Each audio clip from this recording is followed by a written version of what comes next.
How to delete your ex Twitter account. Thinking of taking a break from chaos of X? I will show you how to delete your account in just few steps. First things first, open the X app. Now tap on your profile icon in the top left corner, the one with your face or just default gray circle. Scroll down and tap Settings and Support. Then hit Settings and Privacy.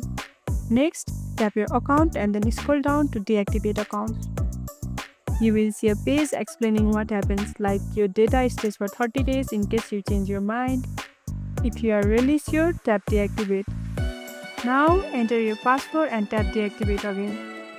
Pro tip: if you log in again within 30 days, your account comes back like nothing ever happened.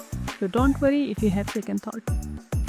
And that's how to delete your ex account, quick and clean. If this tutorial helped, don't forget to like this video, subscribe and tap the bell icon so you never miss an update. See you in the next one.